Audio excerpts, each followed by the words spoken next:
Unbroken. Hey Jamie. Oh! I'm unbroken! Oh!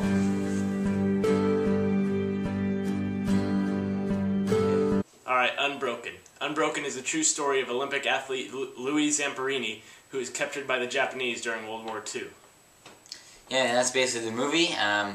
He was, again, like in this, Jack noted that he's an Olympic athlete who was very successful. He competed in the Olympics, obviously, and did a really nice job, was pretty famous as a American runner.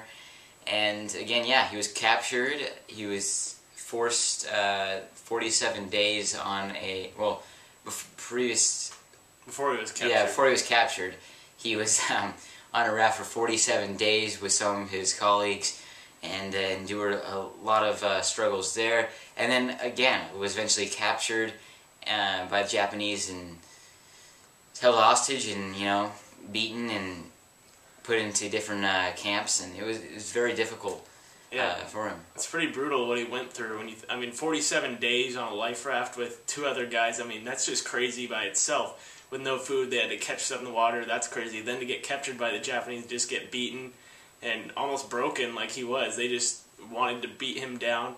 It was tough to watch because you know that it actually happened, so that makes it harder when you know someone actually went through this. Yeah, these are the type of films I really like, the ones that are true, the ones that you can actually relate to in real stories. And the fun thing is to compare them to to the actual story. And this one, I had not known much of the backstory of this one. In fact, I really didn't even know much about it, so it didn't really affect me as much. But this is a very good story, and I really think it's a good one that I like to research these a little bit more. And this one, though, was a good one. As for the movie, though, the main problem I had with was the character development, and early on, we didn't know much about these characters coming in. We kind of were just thrown into them. Even Luis, he was put really early, and we didn't really get to see too much of really his backstory. We didn't get to see even much of his running, which I could have wished we saw a little bit more, because a lot of the middle part was kind of just a flat little mess at times. I mean, it was entertaining and good at the same time, but there could have been some of that backstory that we needed at the beginning. Yeah, I think I have pretty good knowledge of the story going in. I think the movie pretty much, I mean, there's nothing that glaringly they messed up or left out. I think it was pretty well told.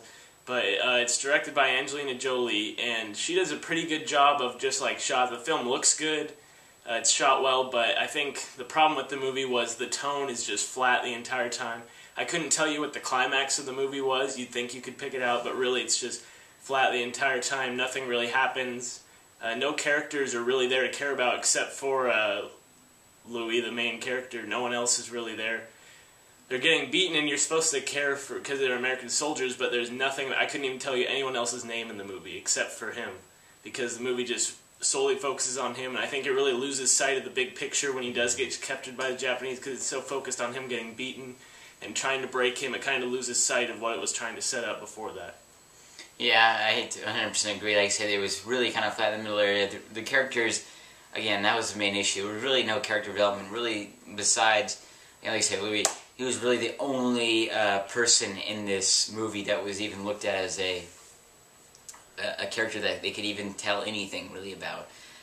Really, most of his colleagues, all we knew was that, you know, they were doing war efforts with Louis. So, like I said, that's really all we had in that aspect, and that's something that I wish we could change. I mean, yes, the main part of this movie was supposed to be his days in different camps and with the Japanese, but really, I think, again, like I say, if having those extra backstories and a little bit after the stories would have been a little bit nice to see, to get a little bit of a feel of who this guy really was.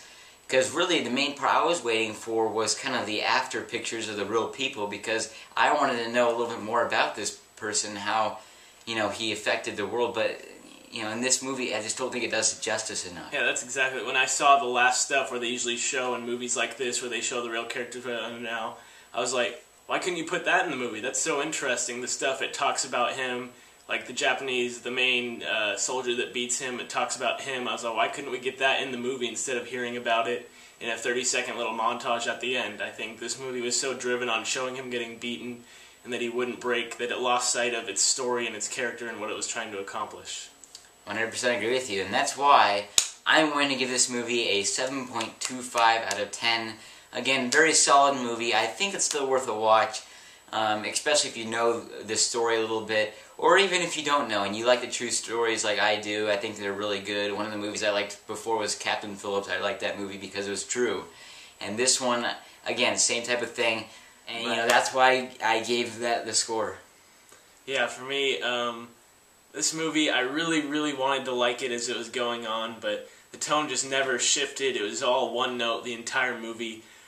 Overall, I didn't. Again, the last montage of it was actually my favorite part of the movie, seeing some of the stuff that actually happened. But as for the movie, I really wanted to get it to a 6, but I had to go 5.75 out of 10, just because it never took me anywhere. It just stayed one note, and I wasn't touched at all by it. It wasn't greatly made. The story could have gone so many other places, but they stayed on one note the whole time. That was disappointing. So thank you guys for watching this review. If you want to see more, click that like button down below. We've got a couple more reviews coming out for you very quickly for Night at the Museum and Fury. Those will be coming up real quick, so stay tuned. Thanks for watching J&J Reviews. Sign out.